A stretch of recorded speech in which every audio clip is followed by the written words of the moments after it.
All right. Welcome to the Philippine Geographical Society Lecture Series 2021. This is the fourth one that we are having this year. I am Professor Darlene Oxenia Gutierrez, and I will be your moderator for this online session of the PGS Lecture Series. During the presentation, attendees will be on mute.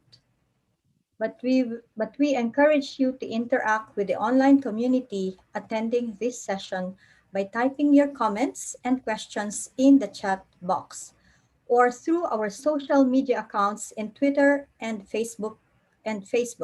Questions will be addressed during the open forum. This this lecture is simultaneously streamed in the UP Department of Geography YouTube channel. Also, please note that this meeting is being recorded and will be made available for viewing after the event. And just to give you a heads up, we will be taking a group photo before we end the meeting. So please be ready to turn on your video cameras for that activity later on. Okay. To begin our session, I would like to call Professor Mylene de Guzman, Vice President for Internal Affairs of the Philippine Geographical Society, to give the opening remarks. Mads? Good evening, everyone. On behalf of the Philippine Geographical Society and the UP Diliman Department of Geography, it is my privilege to welcome you all to another episode of the 2021 PGS Lecture Series.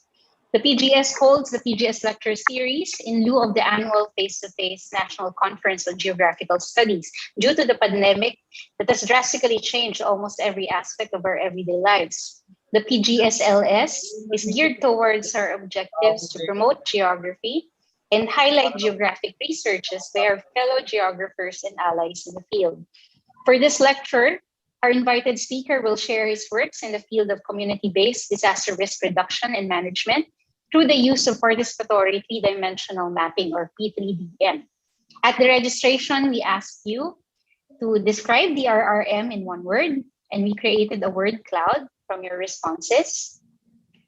And as we can see, the word safety dominates the responses, along with the words resilience, prevention, mitigation, and preparedness, along with other important words such as life, vital, react, need, live, etc. Okay, so we are delighted to see these responses from you, and we hope that this session would clarify these concepts further. So again, we are grateful that you have chosen to join us this Wednesday evening, and I hope that we all have a very special and spatial session. Thank you all. Thank you very much, Professor de Guzman. Okay, now I am pleased to introduce our speaker for this lecture. Eman is the current president of the Philippine Geographical Society and serves as assistant professor at the Department of Geography of the University of the Philippines, Diliman. He is a licensed environmental planner and holds a diploma and Master of Arts degree in Urban and Regional Planning from the School of Urban and Regional Planning in UP Diliman.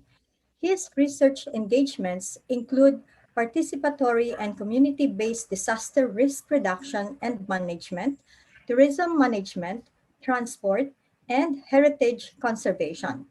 In 2017, he served as the program manager of the Child-Centered Participatory Approaches and GIS for Disaster Risk Reduction, a project collaboration between the Philippine Geographical Society and UNICEF Philippines, along with select local government units and civil society organizations for promoting child-centered approaches in disaster risk reduction and management. Ladies and gentlemen, please give a warm welcome to Professor Emmanuel Garcia. Emmanuel? Thank you, ma'am. Hi, magandang gabi sa ating lahat. Magandang gabi, sir. Good evening, sir. Very thankful po na nandito tayong lahat. No? Alam ko medyo marami tayong pinagdadaanan, pero again, on behalf of the Philippine Geographical Society and the UP Department of Geography, thank you all for joining us this evening. Okay, so I'll be talking about the role of P3DM in disaster risk reduction management at the community level. No? And while ako po yung nagsasalita sa ngayon, hindi ko naman gustong kunin yung credit. So ito po, I'm happy to share the project that we have been doing since 2015.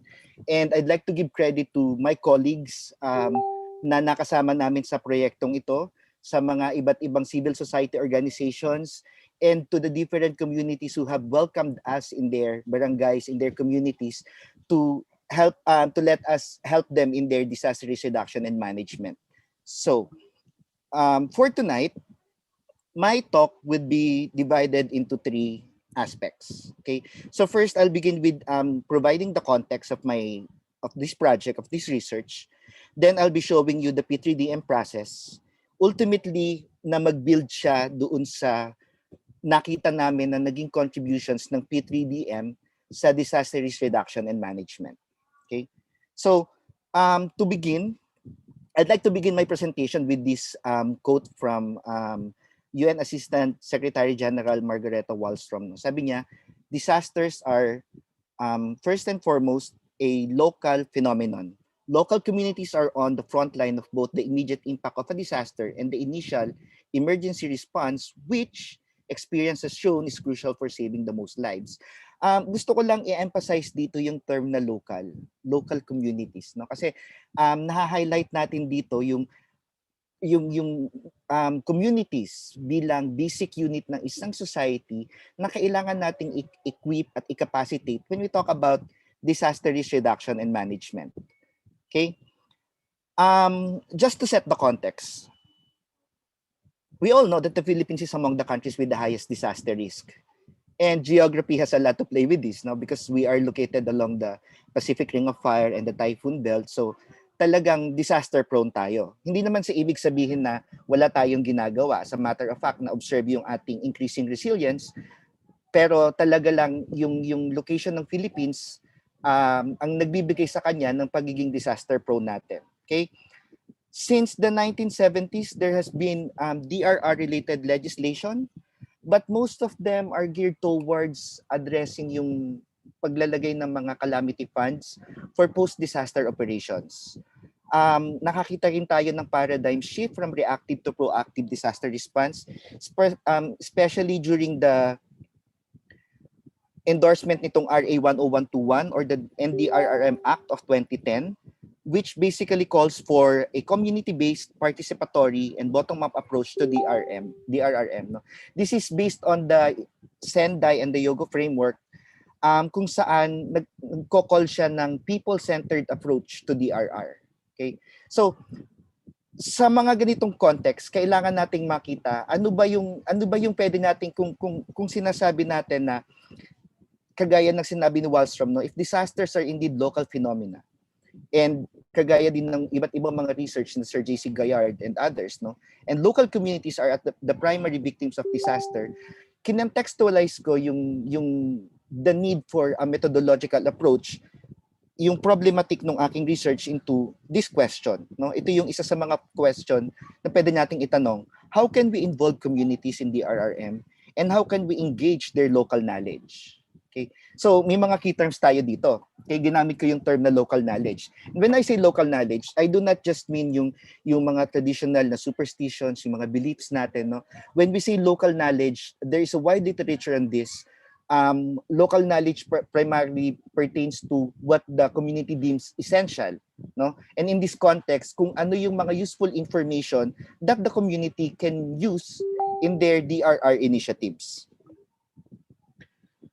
Okay, I use this framework, again created by Sir JC and published in numerous publications ng kanyang mga colleagues, no? Pinapakita lang natin dito yung gap between scientific and local knowledge. So on the one side, we have scientific knowledge as represented by the scientific and technical maps, no? Useful, tama, accurate, no? But we are having a difficulty na idalhin ito sa community level because of the technical differences. Masyado siyang technical minsan for understanding at the community level. On the other hand, punta tayo sa kabilang side, nandyan yung mga local knowledge, yung mga iba't ibang efforts na ginagawa natin at the community level, again, accurate din kasi nagre-reflect ito ng mga initiatives at yung mga inisyatibo ng mga taga-barangay, taga-komunidad, pero hindi natin siya ma-integrate because of too much generalization and the lack of scale. So both aspects are accurate, but there is a clear gap kung paano natin sila mapapag-merge. And in this aspect, no, ito yung ginagamit natin na basis kung saan pwede nating magamit yung P3DM as a methodological tool to bridge the gap between scientific and local knowledge. Okay, so P3DM, so lagi ko nababanggit, participatory three-dimensional mapping. We have been doing this since 2015, no? So what's with the name? Isa-isahin natin. Participatory three-dimensional mapping. Number one, it's mapping. So we're basically producing a map. But as opposed to the traditional na flat na map na nakikita natin, it's three-dimensional, meaning may elevation tayo. Three-dimensional siya. So parang yung mga diorama, no? So yeah, nakikita niyo sa picture yung ginawa namin sa Dalnak in Paracale at sa Labnig also in Paracale, no? Yung essential element dito sa P3DM ay yung term na participatory. Kasi itong mapa na to ay ginagawa natin gamit ang partisipasyon ng iba't ibang sektor ng barangay, ng komunidad, no? Kasi kung tutuusin, we can go to the communities and dalhin na lang namin, okay, ito po yung mapa nyo na pwede nyo gamitin for your disaster risk reduction and management, diba? But it doesn't work that way, no? So itong P3DM is a useful tool kung saan through the participation of the different stakeholders within the community, we can engage their local knowledge and we can let them participate in and understand yung iba't ibang mga DRRM concepts confronting their locality, their barangays, no?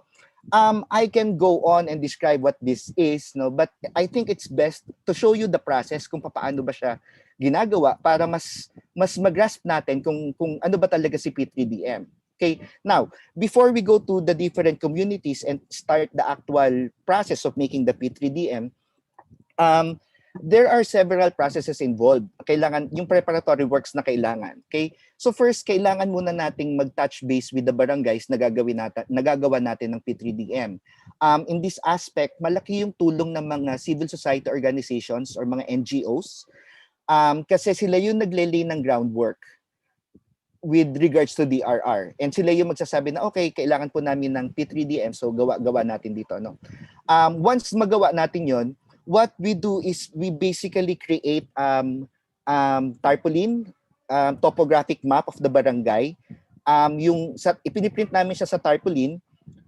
Yung size ng tarpaulin ay essential, yung scale ay essential kasi gusto natin na yung scale na gagamitin natin for the P3DM would really be useful to the entire community. And at the same time, kailangan din nating tingnan yung storage area na pagtataguan ng P3DM after na magawa natin siya. Kasi kung gagawa tayo ng malaking mapa, halimbawa kasing laki ng basketball court, no? Pero kung wala naman tayong storage area, baliwala din. So kailangan nating isipin yung scale na mare-reflect natin yung iba't ibang aspects ng barangay, ng community, and at the same time, yung pwede nating pagtaguan ng P3DM once na magawa natin siya.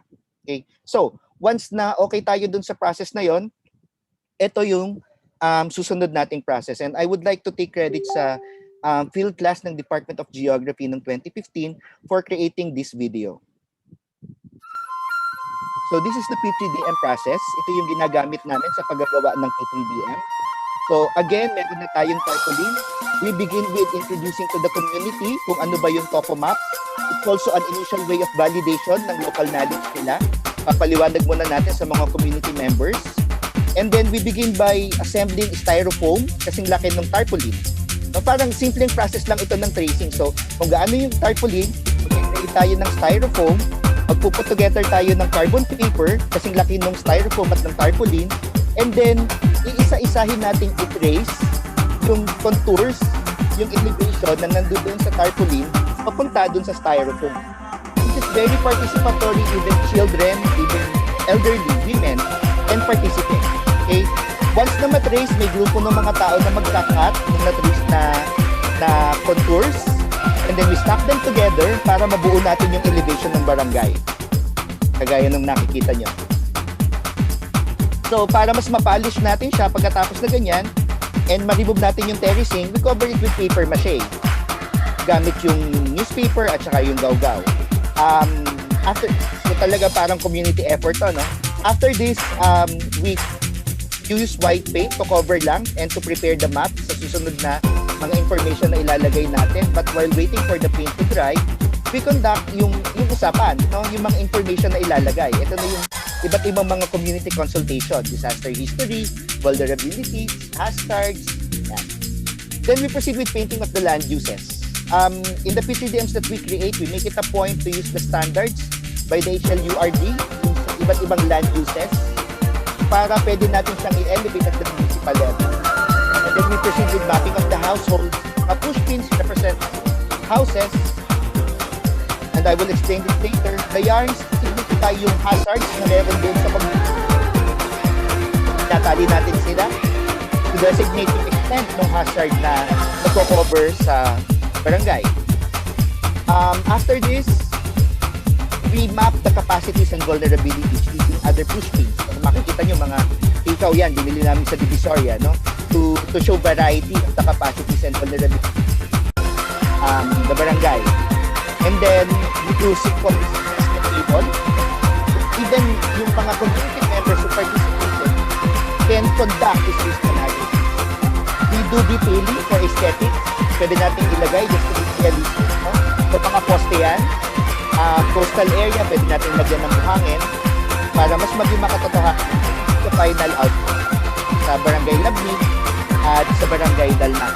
Yung Paracale ka mag-release marker. Again, as part of the field class that we had in the department. So, yun yung entire process. Okay? So, at the very minimum, once we have created the P3DM,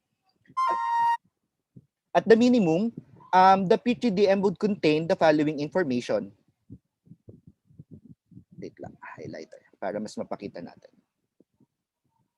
Laser pointer. So, the P3DM would have the general topography, kaya nga natin siya tinawag na 3D, no? Actual land uses, so in terms of the paints doon sa ating P3DM. So again, nabanggit ko kanina, we follow the HLURB standards para isipin natin kung bawat barangay magagawa natin ng ganito, madali siyang magiging input for comprehensive land use planning kasi in terms of actual land use yung nakikita natin. So, ano ba yung sinasabi ko ng HLURB standards, no? Yellow signifies residential areas or yung mga built up. Kapag green, ito ay agricultural. Kapag color blue, institutional area. So, we follow that para pwede nating i-connect sa leveling ng ating planning. Okay? Critical infrastructures, when we say critical infrastructures, normally may mga misconception dito sa community, no? When we say critical infrastructures, ito yung iba't ibang mga facilities that are present in the community. So halimbawa, hospitals, schools, barangay hall, no? So dito sa ating picture, ang nakikita niyo na malaking pushpin na ito yung kanilang barangay hall. Okay? The housing structures, again, are represented by the different pushpins na merong numbers para sa record na ilalagay natin sa kanila. Okay. These are color-coded to represent the construction materials na ginagamit natin dun sa mga bahay. Okay. So, kulay red kapag ang bahay ay made of light materials kasi in a way, magpapakita rin to ng exposure ng community. Kulay red kapag light materials, kulay blue kapag semi-concrete, and then kapag concrete yung bahay, ang ginagamit natin na pushpin ay kulay green. Okay? Vulnerabilities, we discussed among the barangays, so kung ano ba yung mga vulnerability nila, and these are represented by, nakikita nyo to ng mga maliliit na pushpins na yan. So, yung mga kulay pink yata, sila yung mga pregnant women. Okay? Yung mga kulay white, sila yung mga senior citizen, at least in this map na nakikita natin. So, the idea is, kapag may nakita kayong ganitong klase ng pushpin, nakalapit ng bahay na yan, ibig sabihin, may ganoong klase ng vulnerability that is present in that particular household. The same with capacities, no? Yung capacities naman represented by different pushpins. So, yan, kagaya ng nakikita nyo dyan, mga earrings yung ginamit namin. Namili kami sa Divisoria at dinala namin dito sa community just to represent the different capacities na meron doon sa community. Okay? Hazards are represented by the different yarns. So, the idea is kapag enclosed ka ng yarn, then you are prone or exposed to that specific hazard. So, halimbawa, itong lugar na to, yung kulay red na yarn, if I'm not mistaken, ay signifying storm surge, no? So, ibig sabihin, kung hanggang dito yung extent ng storm surge, all of these houses are exposed and vulnerable to the hazard presented by the storm surge. And that includes all the vulnerabilities and capacities of the people living in these particular households. Okay? So, ito yung mga basic na nilalaman ng P3DM. May mga number dito kasi may corresponding na attribute table tayong tinatawag, no? So, ito yung pinaka-basic na database na binibigay namin. Pero I would just like to note na hindi ito as is. We have to discuss sa community. So halimbawa, nandyan yung house number, household head, pwede mong ilagay yung male, kung ilan yung female, kung ilan yung bata, ages 0 to 5 years old, yung separated by age, no? And yung mga vulnerabilities, no? This is a tricky concept, no? Kasi when we look at different references, merong mga given set ng vulnerabilities. Halimbawa, children would normally be considered as vulnerable sector in the community. Women, out-of-school youth, ay yung mga yan, no? PWDs, sila yung nilalagay natin na vulnerable sector. No? But in the case of P3DM, this is part of the discussion, and this is what's important sa P3DM, no? So, hindi lang natin siya tinetake as is. So, we decide within the community, among the discussions, hindi lang yung pagmamapa yung ginagawa natin, but we also emphasize the different discussions. So, we present halimbawa sa community, okay, sabi po ang mga babae daw ay vulnerable. In this community, totoo po ba yun? What would make you say na ang mga babae ay vulnerable sector in terms kapag may disaster, kapag may hazard? And that would initiate discussion sa community. And in the case of P3DM, yun yung mga mahahalaga, no? Yung mga ganung klase ng information, yung mga ganung klase ng discussion. Kasi it gives people the opportunity to interact and hindi lang i-take yung ibinibigay ng okay, galing sa munisipyo, galing sa probinsya, or galing sa national government, no? We recognize the different features, uniqueness ng bawat communities. And inilalagay natin yon sa pamamagitan ng mga information na nilalagay natin sa ating P3DM. So as an example of the completed database, ito yung na-complete natin na database sa Barangay Labnig and Dalnak, both in Paracale, Camarines Norte. Yung kanilang barangay ay divided into different puroks, no? So nandiyan din yung iba't ibang mga household at yung summary ng kanilang housing structure type. Nakasummarize din yung mga vulnerable sectors and yung mga kinukonsider nila na capacities na pwede nilang magamit at the time ng mga disaster, no? Again, this was subjected to the different discussions ng community. Kasi if I remember it correctly, itong OSY, parang yung tanong sa amin, sir, yung mga out-of-school youth, halimbawa, mga 14 years old sila, mas malalakas pa naman to sa amin. Bakit natin sila ilalagay na vulnerable, di ba? So may mga ganung usapan. May mga ganung klase ng discussion. Okay? If we process it further, no? So what you're seeing here is the process map of Barangay Labnig. And naka-overlay dito yung information na na-generate namin from the P3D mapping and the data provided by Project NOAA na hazard map in terms of storm surge susceptibility. So dito nakikita natin na based on the at least nakita namin nung ginawa namin tong P3DM nila, no, based on the disaster history created by the community members as reflected in their P3DM, magkalapit yung extent ng storm surge affected area na in-identify ng community doon sa projection ng Project NOAA. And by using the P3DM, madali yung risk assessment, nakikita natin na ito yung summary ng mga affected number ng household kapag nagkaroon ng storm surge.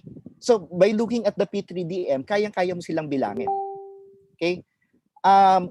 Through the P3DM also, yung isa sa mga naging effect nito, we were able to capacitate the barangays to create their barangay disaster risk reduction and management plan. And what you're seeing here are yung summary ng plans sa apat na thematic area ng disaster risk reduction and management. So in the field of prevention and mitigation, and I would like to emphasize that the information that you see here are based on community discussions of those who participated in the P3DM.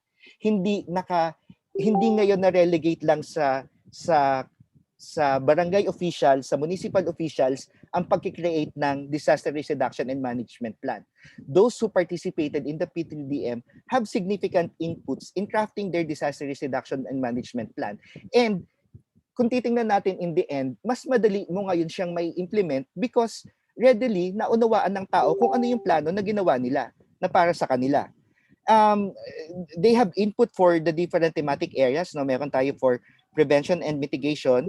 We also have for preparedness. Wait lang. Let me just... Preparedness. No? So dito sa preparedness, since we had the P3DM, emphasize ko lang tong IEC nila, Information and Education Campaign nila. Nakalagay yung P3DM packet map and DRR leaflets and pamphlets na pwede nilang magamit since they already have a P3DM. They also have created one for response, disaster response, and the same thing for recovery and rehabilitation. Again, emphasis on the fact na yung mga community members ang naglagay ng mga input na to.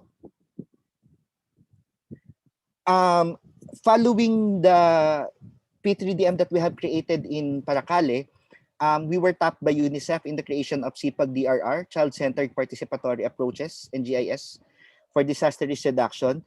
And together with the implementation of the MHCBAMS, Multi-Hazard Child Vulnerability Assessment and Mapping System, we implemented the creation of P3DM in the beneficiary areas of UNICEF in Itogon, together with the CSO, the NGO counterpart na Cordis, dalawang barangay dyan, ginawa natin ng P3DM. Also in Paracale and Mercedes, together with CDP. In Mapanas, ang kapartner natin dyan ay CDRC.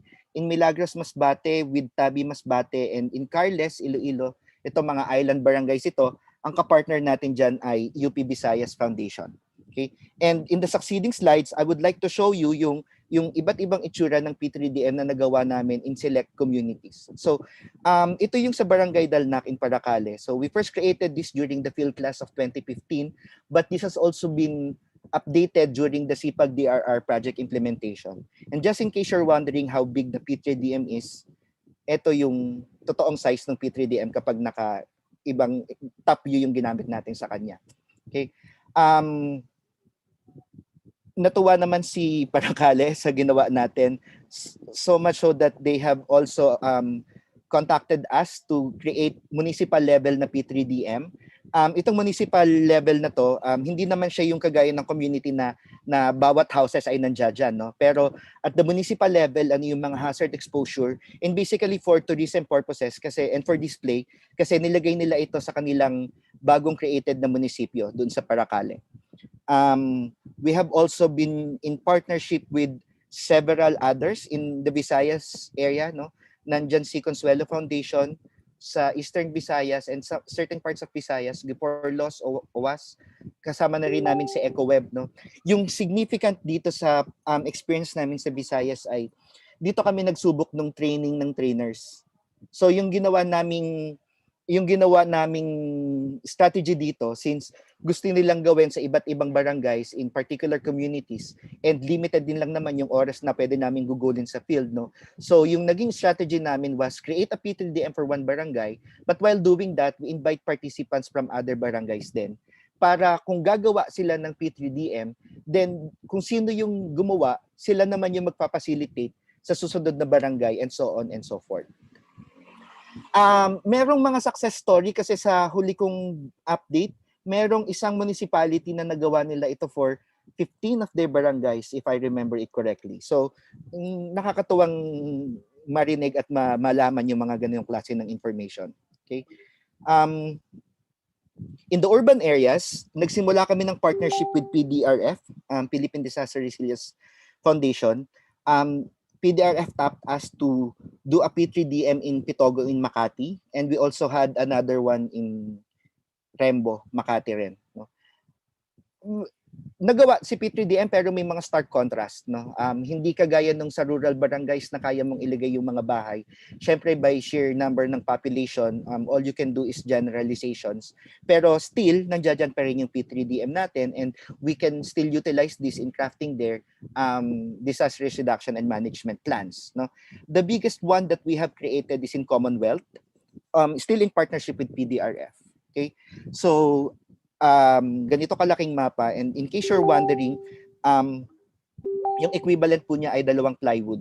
Ang isang plywood po ay 4 by 8, 4 feet by 8 feet, no? So in Commonwealth, 2 plywood yung nagawa natin na mapa, and I think dito sa Commonwealth namin in-introduce yung innovation na instead of using yarn, we used LED lights to signify yung hazard. So what you're seeing there, yung mga bright areas dyan, no, yung kulay pula signifies fire hazard, yung kulay dilaw na light ay yung landslide prone area in their barangay, and yung mga kulay blue dyan or purple ba yan, sila yung mga flood prone area. Okay? We have done this also in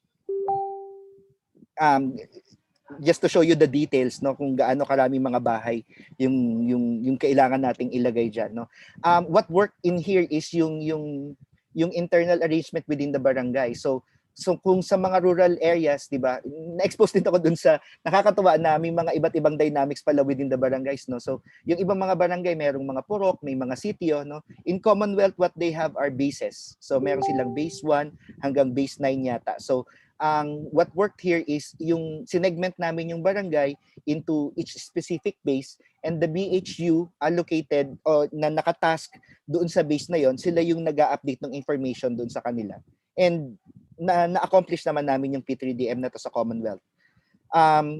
Sa Commonwealth din, yung nagawa namin other than the P3DM ay nakapag-create kami ng risk atlas kung saan sinamarize namin yung mga hazards na meron sa Barangay Commonwealth, and we also have created pocket maps na yung goal naman natin dito ay mabigyan yung bawat households or house ng information generated from the P3DM, and the pocket maps basically contains basic information such as yung emergency hotlines, yung mga process na pwede mong gawin, where to go, kung nasa saan yung mga evacuation centers kung may mga ganitong klase ng hazards. In Talayan, ito yung P3DM na nagawa namin sa kanila. Sa ngayon, nilalagyan natin ng salamin para mas maproteksyonan natin siya. Also in Doña Imelda in Quezon City. Still with PDRF po yung ating partnership dito. So yung SM Santa Mesa ay bahagi nung Doña Imelda, kaya nakikita niyo siya dito sa ating mapa. Hindi naman for disaster risk reduction, no, but this is also part of the field class ng department, no, just to showcase kung ano ba yung pwede nating gawin with P3DM. So ito ay yung Claha watershed in General Santos City. 2 field site ito, meron kami sa Palawan, pero yung wala akong picture, so yung sa Claha lang yung na-highlight ko dito. Pero what we did is a P3DM of the entire watershed area, and we use this as an educational material na pwedeng gamitin ng mga senior high school students. So parang teaching aid na, nandito yung iba't ibang parts ng watershed. Ito yung mga utilization, ito yung mga nakaka-affect sa kanya ng mga processes. So for educational material siya, no? Part of the innovation that we did and we added from the time we have created P3DMI, yon, no? Gumamit tayo ng LED lights para mas maging aesthetically pleasing siya. Ito yung trend natin sa ngayon, no, gamification. We try to incorporate games in P3DM. So parang kapag nagawa mo si P3DM, hindi lang siya tapos na mapa na siya, no? Pero we try to incorporate games para mas ma-encourage natin yung mga tao na mag-participate, mag-interact doon sa P3DM, and we use the different mga card games para malaman mo yung resources na available sa inyong community. Okay? Nagawan din namin ito ng counter mapping, still in partnership with PGS din, and with projects naman ito, no? And in the urban areas kung saan ginawa namin yung P3DM, we coupled this with yung open data kit or yung mobile survey. Kasi yun nga, since hindi natin mailagay yung buong information kagaya doon sa rural barangays na ginagawa natin, at least meron tayong ibang supplementary source of getting information and incorporating it with the P3DM na meron doon sa kanilang barangay. Okay? So, yun yung iba't ibang mga innovations, no? So, ano yung pinaka-purpose natin dito, no? So, with P3DM, pinapakita natin na siya ay isang effective na methodology to bridge the gap um, between the scientific and the local knowledge, no? Na pwedeng gamitin nung community for their disaster risk reduction and management action planning. But isa sa mga realizations na nakuha natin out of doing those activities, no, is this: engaging local knowledge requires methodological support that would provide the communities the opportunity to participate, and this is very important. Kasi kung hindi natin mabibigyan ng pagkakataon yung community members ng pagkakataon na mag-participate, it's another level of problem na nakakailanganin pa natin, kasi ultimately kailangan din naman talaga nating ipaintindihan sa community members. And yun, at the same time, no, a methodology that aspires to be useful for policy formulation, kasi nakikita natin ginagamit ito for DRRM, di ba? It should be able to connect to the level of understanding of the different stakeholders and the different members of the community.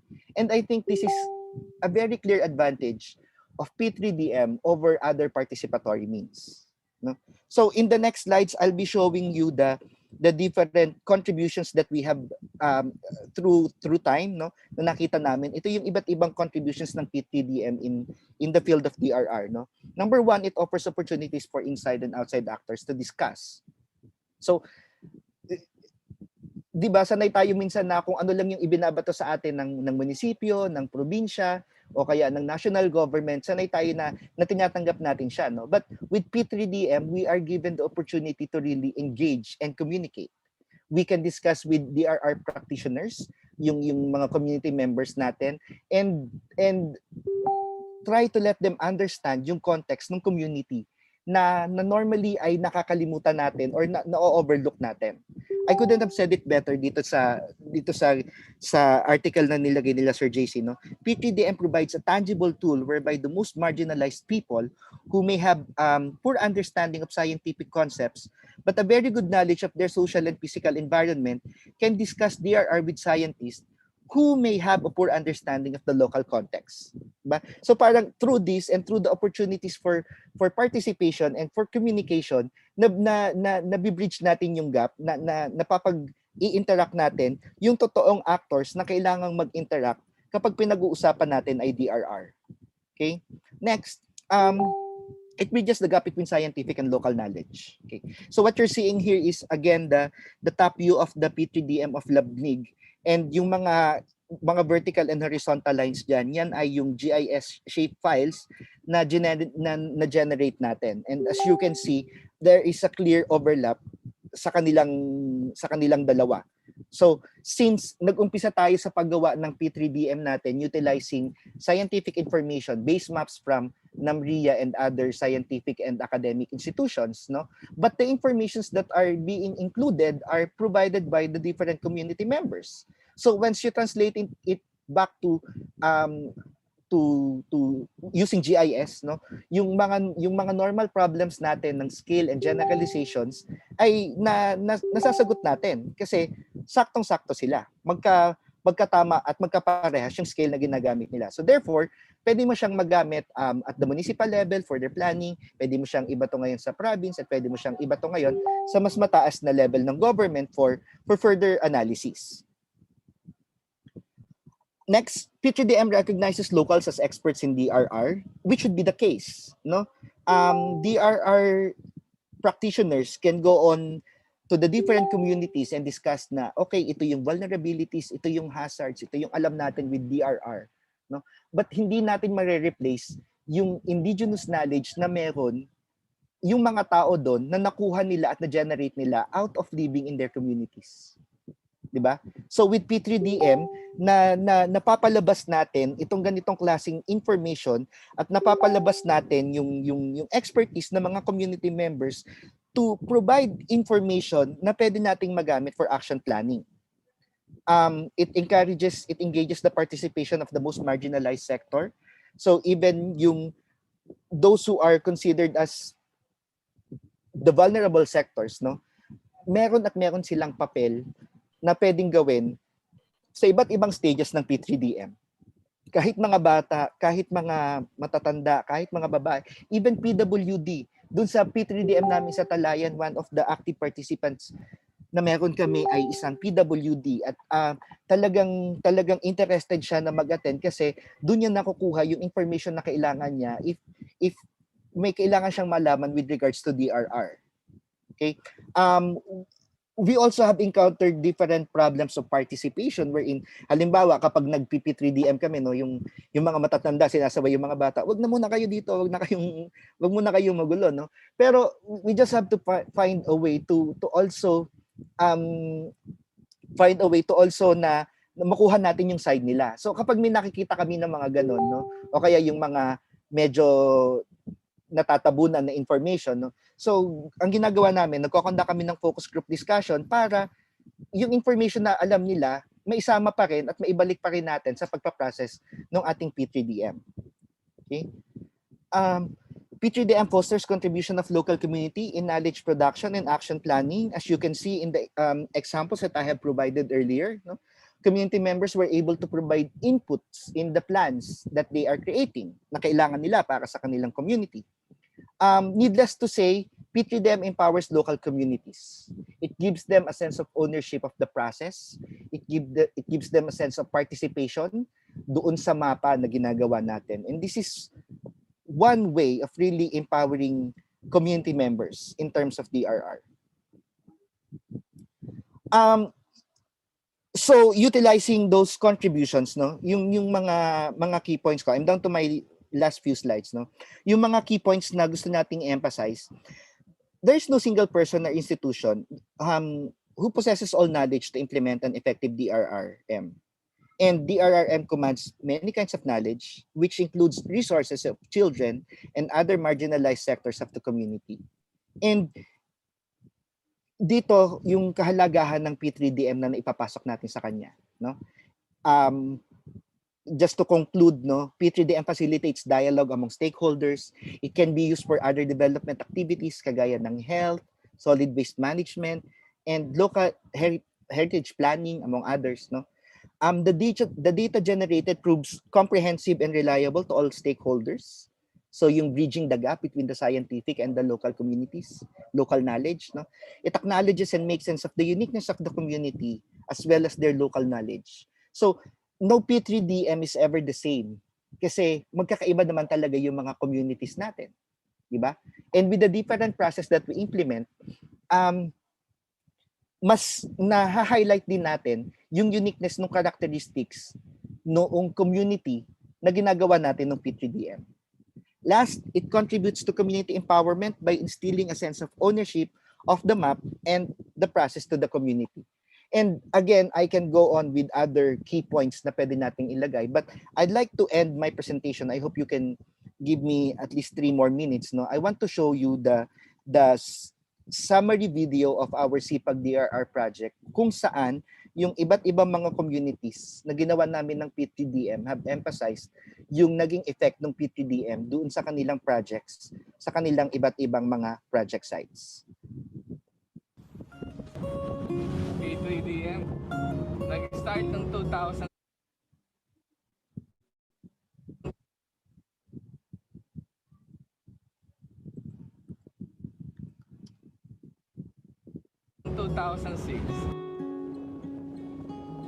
At na-adapt sa isang project sa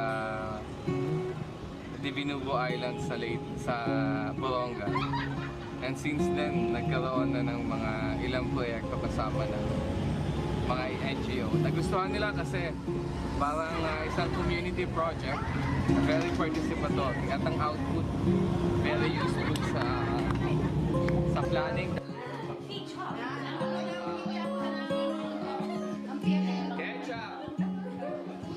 Malaki yung naitulong niya, lalong-lalo na doon sa pag-iintindi ng mga taga-community kung ano yung mga hazards affecting them. Pagkatapos, nabivisualize nila talaga kasi nung pinaplat nila yung yung mga hazards, gano'n. Pagkatapos, pagkakataon na rin yun na pag andun kami, ini-explain na, oh, ito yung bahay nyo, malapit kayo sa may ilog, anong mangyayari sa inyo pag pag may bagyo.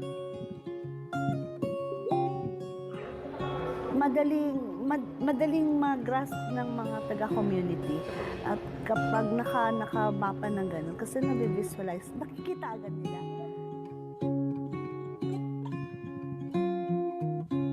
Ginamit ito ng barangay officials sa pag-explain doon sa mga bisita nila kung ano yung sitwasyon ng barangay. We really appreciate the P3DM because it's a participatory process. It really considers the participation of the various sectors in our society, most especially the voiceless, usually the marginalized, so to say. Sa proseso ng pagsasagawa mismo, makikita talaga yung aktibong partisipasyon ng mga bata at mga kabataan. So, habang ginagawa nila yung proseso na yun, alam nila hindi lang sa matututo sila, kundi natuto sila doon mismo sa paglalagay nila nun. Yung mga bata na nag-participate doon ay nakita nila na meron pala silang kakayanan na pwede nilang magturo doon sa ibang barangay ng paggawa ng P3D map. So, ayan ay parang nagbibigay ka ng kumpiyansa doon sa mga bata na kailangan yun. I-validate natin yung kapasidad, tapos i-inspire pa natin yan na kaya nila talaga. Isa rin yun, to be able to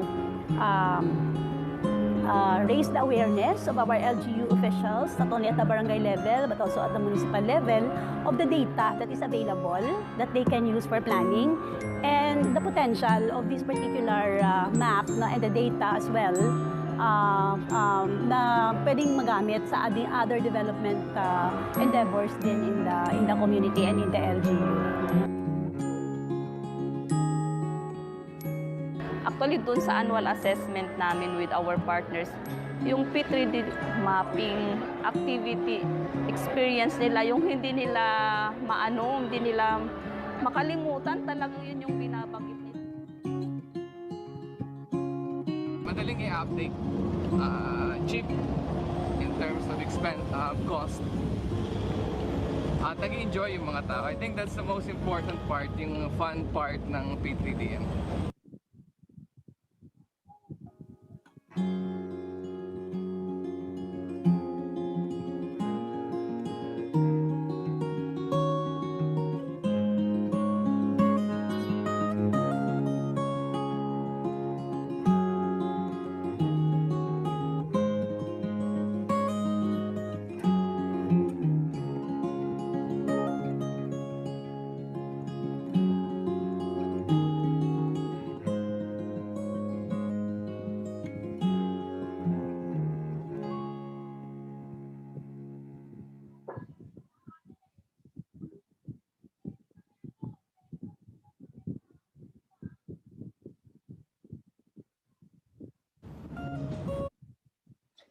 With this, I would like to acknowledge the UP Department of Geography, the different LGUs and civil society organizations, UNICEF Philippines, PGS DRR team, PDRF, and different partner communities that we've had sa paggagawa po ng iba't ibang P3DM. Yun lang po, maraming salamat.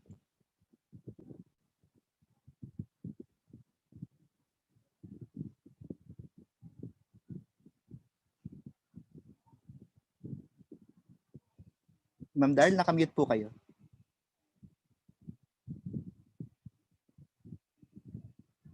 Ma'am, nakamute po kayo. Yeah. Okay.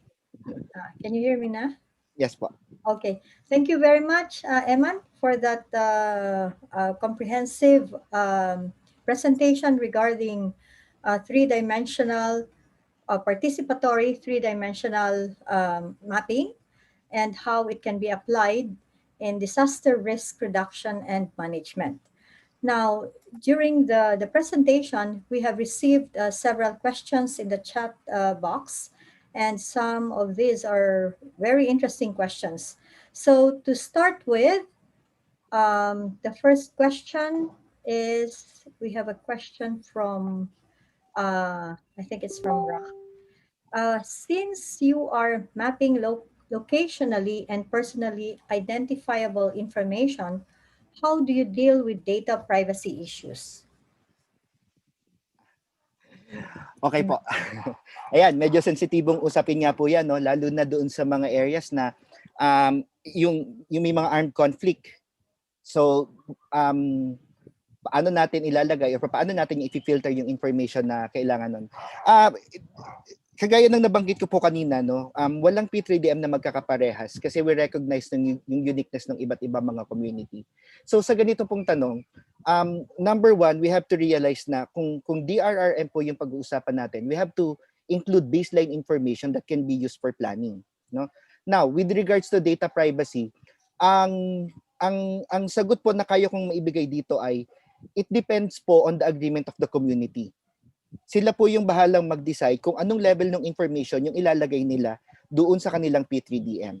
If they think that this would be particularly sensitive, then they may opt not to include those information in the P3D map. No? But at the very least, the P3DM should contain information that can be used for planning purposes, for identifying yung mga vulnerable sectors para kapag kailangang magbigay ng mga relief goods, at least meron kang tamang maisasama doon sa pagpaplano na kailangan mong gawin.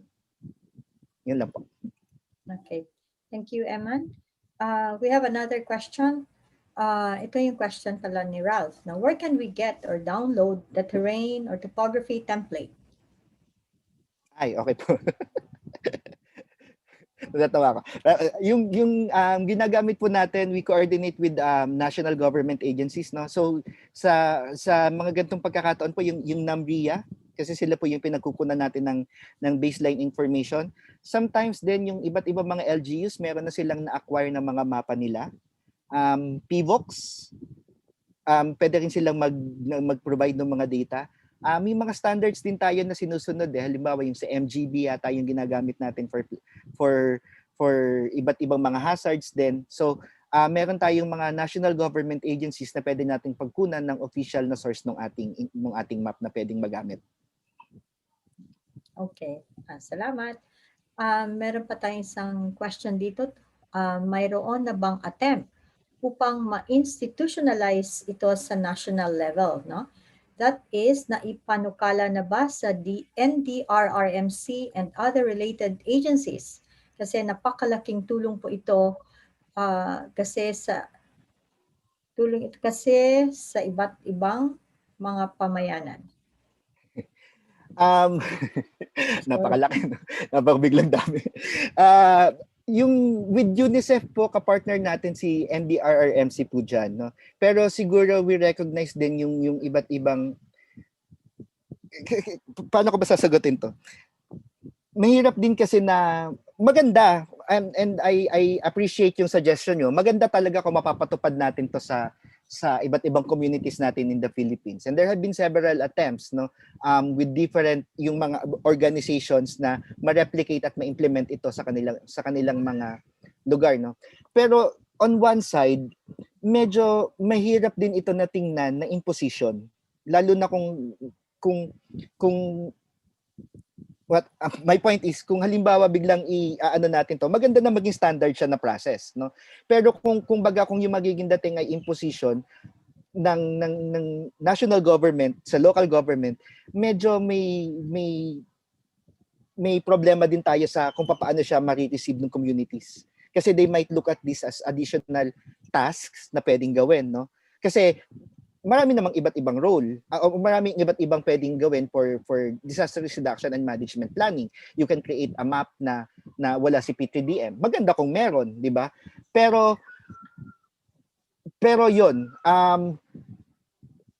na-communicate natin ito sa iba't ibang mga agencies, pero yung nationalization nito, yun yung hindi pa natin masagot sa ngayon. I hope nasagot ko yung tanong. Yeah. Pwede rin ba magdagdag? Sige po, ma'am. Siguro para rin yung doon sa panukala na ma-institutionalize, kailangan siguro muna ng more appreciation of this tool. No? Kasi kung mas marami ang nakaka-appreciate nito, malay natin, no? At nakikita ang practical application siguro we can start from, syempre, sa barangay level, kagaya nga ng ginagawa no, ni Eman ngayon. Siguro later on, let us hope na baka magkaroon din ng chance ito na ma-institutionalize, lalo na sa planning process. Okay? So, pupunta tayo sa susunod guest. Thank you po, ma'am. Thank you lang po ako. So, siguro ang susunod na tanong ay, can you advise when we need to update data generated from this process? Ay, ayan po, no? So every time we finish a P3DM, ayun din yung sinasabi namin sa community, no P3DM is ever complete. Kasi what follows, hindi porket na-construct natin yung actual na map ay tapos na siya, no? Kasi kailangan mo siyang i-update ng i-update. So halimbawa, naglagay ka ng vulnerabilities, pregnant women, hindi naman forever na pregnant yung babae, 'di ba? So kailangan mo siyang i-update, no? So sa ganung aspeto, we leave it at the community kung ano yung magiging strategy nila ng pag-update ng kanilang mapa. If they want to do it monthly or quarterly or twice a year, pwede naman po, no, as long as na-update po nila. Kasi mga barangay health workers natin, BHWs natin, lagi silang nangangailangan ng information doon sa kanilang mga ginagawa, no, sa pagbabakuna ng mga bata. So importante na ma-update natin itong ganitong klase ng impormasyon para magamit ng community. Kasi kaya naman natin ginawa yung P3DM para magamit nila, di ba? So, we leave it at the communities. Once we have done the P3DM, we leave it to them. We give them guidelines kung ano yung mga kailangang ayusin, and we give them information kung ano yung pwede pa nilang gawin just to update the P3DM. Yeah. Okay, thank you, Eman. So since this is a participatory form of mapping, this will always be a work in progress. Kaya tuloy-tuloy ang pag-update sa level ng community. Yeah. Okay. So another question is, what is the minimum budget needed for the activity in the barangay level? And where does the budget comes from? Usapang pera tayo dito. Unahin ko yung pangalawang tanong, no. That's the good thing about this, no. Yung mga barangay natin, yung mga local government units natin, the municipalities, they have their local disaster risk reduction fund. So meron silang pondo. So pwede nilang magamit yung kanilang DRRM fund, kasi itong P3DM naman nagtatranscend siya nung disaster preparedness na process. So pwede nating kunin siya doon, no. As with the budget, magkakaiba. Pero the material siguro, yung nire-recommend namin is you use materials na available sa inyong community para kapag kinailangan mo siyang i-update, hindi kayo mahihinder ng, ay wala namang ganitong klase ng materials dito, eh di hindi na natin siya ma-update, no. So we want to advise materials that are available within their community para madali nilang ma-update to, no. Normally po we allocate mga 5 to 10K kung may amount, transparent naman tayo dito, for materials alone. But other costs of the project would be yung pagpapakain sa participants, kasi syempre kailangan mong bigyan din nung, hindi naman sila magpa-participate ng ganun lang, di ba? Yung the creation, sometimes it takes us 4 days para magawa ito. So ayun, may mga additional cost lang po na ganun. But with the materials alone, mura lang, and kayang-kayang pondohan ng mga bawat barangay at bawat LGU yan. Yeah. Okay, thank you, Eman. So meron din part ito na indigenization, ano? You use indigenous materials. Yes po. Yung available in the community. Yeah. Okay, so what are the challenges encountered in implementing such a community planning tool? Paano ko ba sasagutin yung tanong na yan? Several layers. Maraming several layers. No? Number one, on the aspect of participation, sometimes it's difficult to encourage people to participate. I remember one of our assessments kasi ginawa namin ito as part of the field class po, ma'am. One of the assessments nung students namin nun was, medyo nadi-discourage sila kasi kukunti yung uma-attend, di ba? But we have to realize, no, na people in the community, particularly in the rural areas, kung hindi sila a day spent na hindi sila nagwo-work at magpa-participate sa ganitong klaseng activity would be a day spent away from what they normally do sa kanilang livelihood, di ba? So we have to make the activities worthwhile, no? So participation wise, kailangan nating ma-encourage 'yan. There have been cases na yung P3DM tumatagal lang yung pagki-create nila ng months kasi they do it every Saturday or Sunday kung saan available yung mga community members para lang magawa nila, no. Additional issues pa rin po, sometimes yung issue ng participation din, may mga na-overpower na side, yung halimbawa may mga grupo na dominant na minsan yung iba na gusto mag-participate ay medyo nahihiya kasi merong ibang mga active at dominant na mga participants. So sa ganung kaso po siguro yung facilitation would matter, no. You have to be observant and kailangan mong makita kung ilalagay ba natin yung lahat ng sides ng mga nagpa-participate. If you see for instance na merong ibang mga sektor na hindi pa natin nakukuha yung information, edi you allocate some time to do focus group discussion so that somehow makuha mo rin yung side nila at ma-incorporate mo din doon sa planning. So mga ganung level lang po. Okay, thank you. So next question, is there any move by the Philippine Geographical Society to institutionalize P3DM, like lobbying in Congress for the enactment of a law for mandatory compliance of vulnerable areas or barangays in the country, or maybe to the DILG to come up with a department order for P3DM? I really appreciate you. Medyo mabigat. Pero medyo mabigat pa din po, no. Hindi pa siguro po sa ngayon kasi medyo yung PGS din po, most of the officers or members ay also engage kasi ang PGS naman po ay non-stock non-profit, wala naman tayong ano dito. So if that would be the case, we need people allocated na magtatrabaho para maisagawa natin yon. And at the current, unfortunately, hindi pa yun kayang pagtuunan ng PGS. What we do is, if in case may mga people or groups of people, NGOs, CSOs, na gustong i-implement ito, then we assist them in facilitating the P3DM.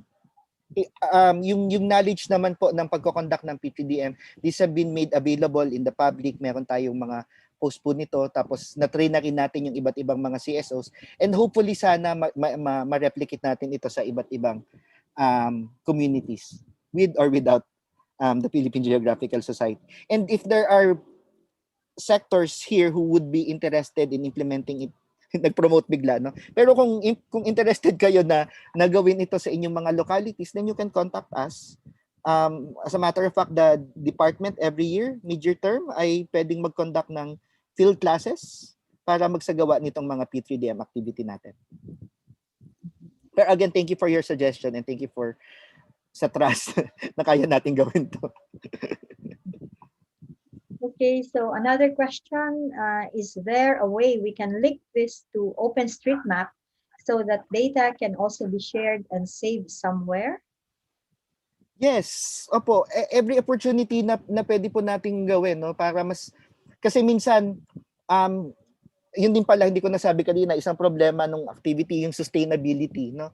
Minsan hindi napapangalagaan yung P3DM, hindi sila napoproteksyonan, no.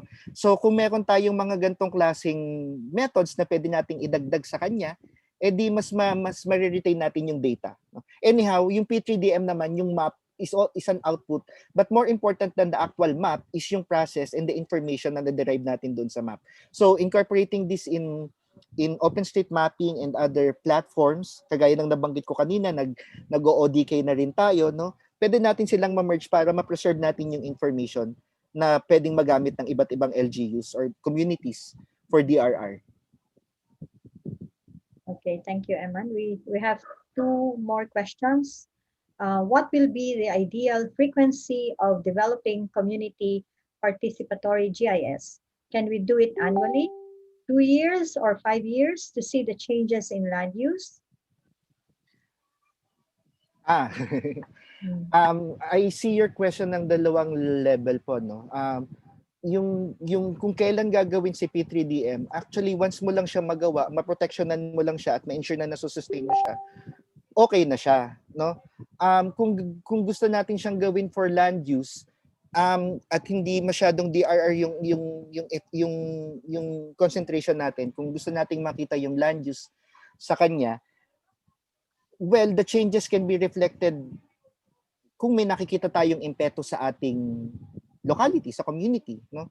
Pero pwede siguro natin tong ilagay sa time frame ng ecological profile na dapat annually ay ina-update nung municipality, no? So, imagine a municipality na lahat ng barangay nila ay may P3DM. Madali yung pag-update nung kanilang ecological profile na again ay pwede mong magamit naman na input sa iyong comprehensive land use planning. Yun po. Okay, so last question. Are our DRRMO officers from provincial and city or municipalities are knowledgeable about participatory 3D mapping? Yung P3DM naman po, wala naman po tayong ano diyan, anong tawag dito? We are just ano bang tawag dito, promoting yung process, no, ng mapping. Essentially, it's making information available to the community, no? So yung ating mga provincial DRRM officer, kung ano man po yung mandates nila at kung ano man yung actions na ginagawa nila doon sa kanilang mga respective na positions or na areas, no? Ito naman po ay yun din yung extent ng ginagawa natin for P3DM. This time, mas participatory lang yung ano natin. Ang point ko po ay kung ano yung dapat na ginagawa ng isang DRRM officer, and that goes with yung kung ano yung mandate na meron siya, yun din naman po yung ine-echo natin with P3DM. Sinasummarize lang natin into a three-dimensional map. So, in short, pwedeng dapat na magawa nila ito sa kanilang respective na territories. Okay. Okay, so wala na tayong questions, no? Yes. Thank you once again, Eman, for sharing your research and knowledge and for that enlightening lecture. And to show our appreciation, the Philippine Geographical Society would be giving a certificate to our speaker for sharing his invaluable insights and expertise this evening. So may I call on the PGS representative?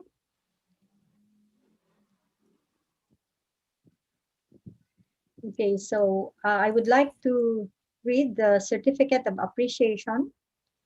A certificate of appreciation is given to Emmanuel B. Garcia for sharing his valuable insights and expertise as virtual resource speaker for the talk of communities and DRR, the role of P3DM, as part of the Philippine Geographical Society Lecture Series 2021, held on 14 April 2021. Signed, Joseph Palis, convener of the Philippine Geographical Society Lecture Series, and Yani P. Lopez, Chair, Department of Geography. So, Eman, you will be receiving your certificate through email. Thank you po. Congratulations, Sir Eman. Maraming salamat po. Thank you for sharing your wisdom, sir. Okay, and then with that, we are now at the end of our program. I would like to call Professor Joseph Palis, a faculty member of the Department of Geography in UP Diliman, and also director of the Third World Studies Center and board member of the Philippine Geographical Society, to give the closing remarks. Sir Joe? Thank you very much, Professor Gutierrez. Thank you very much, Emmanuel Garcia. I'll make this brief so that everybody else is not deprived of their much awaited dinner.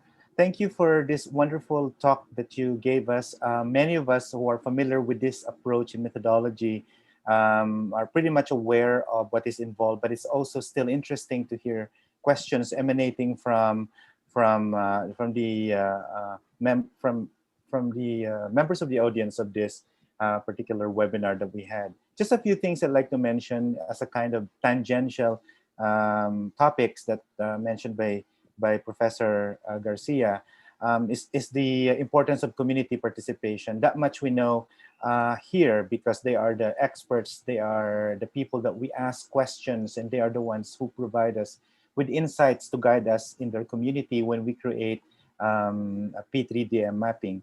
What is also interesting here is that I like that question earlier that asked whether this can be nationalized, and the answer being if this can be nationalized, it might unduly impose on the community who may not necessarily need this particular kind of intervention in their community. So even if we think we know that this is a much needed intervention in terms of mapping, we also feel that the wishes of the community should also be respected. Also, there was this question about data privacy, especially in the era of data privacy, wherein information are not necessarily to be freely given, especially if it involves institutions and people, individuals, citizens in particular. This is also going to be a challenge for us in order to undertake this. But I think it's good that we are self-reflexive about this, realizing that the needs of the community as well as their own welfare are being remembered and taken care of. But there's really this question about how available is the information in the end. And I also like the challenges that were asked by many of us here. In fact, one of the questions I didn't get to ask Professor Garcia, that we had a conversation with this and several other instances, was the idea that who are the community that we invite, right? There are people who usually become much more talkative during this particular period in the act of creating a participatory map, who may unnecessarily silence the other voices within the community.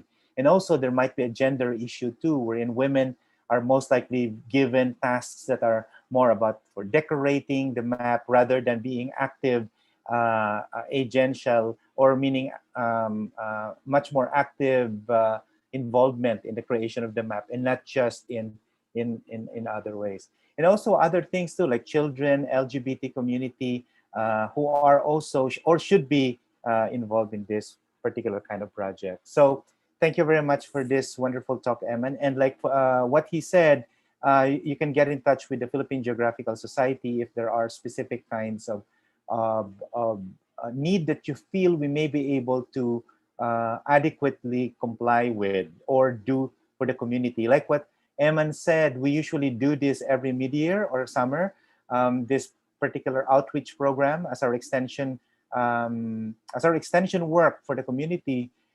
We just have to ask that we be given accommodation and transportation to get to your place, and we can do an ecological profile and give you participatory 3D mapping involving the community.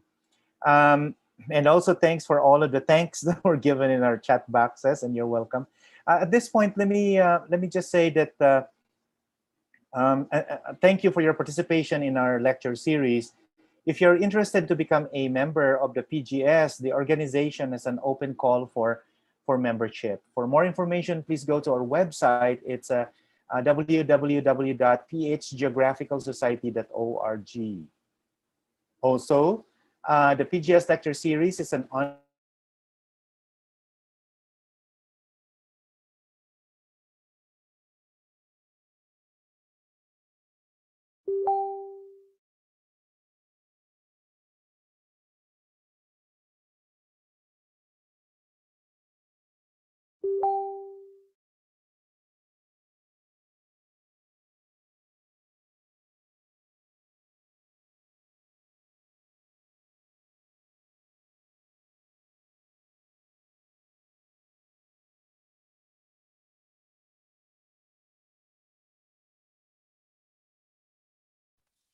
Hello? Ma'am, nag-freeze po yata si Sir Joe. Yeah. Oo. Na-disconnect ba siya? I think so po. Okay. Nawala po siya. Okay. Okay, so anyway, shall we proceed or we will wait? Maybe I think Sir Joe po ay sa mga announcement na lang naman. So Okay. ipopost po ang link for feedback and kagaya po ng nakikita nyo sa chat box. Last po, I guess the lecture series is streamed at the UP Department of Geography YouTube page, and the recording will also be uploaded there. So kung gusto pong mapanood, nandoon po sa YouTube page ng UP Department of Geography. Okay. I think po yung susunod po ay yung mga announcement next week on April 21, Wednesday at 7:30 p.m. Our next PGS LS would be about track bans and track beds, the politics of waiting at the Port of Manila by Michael Hawkins. And then on April 28, next week, Pavitra Vasudevan, ang topic po niya is an intimate inventory of race and waste. Okay. Thank you, Emma.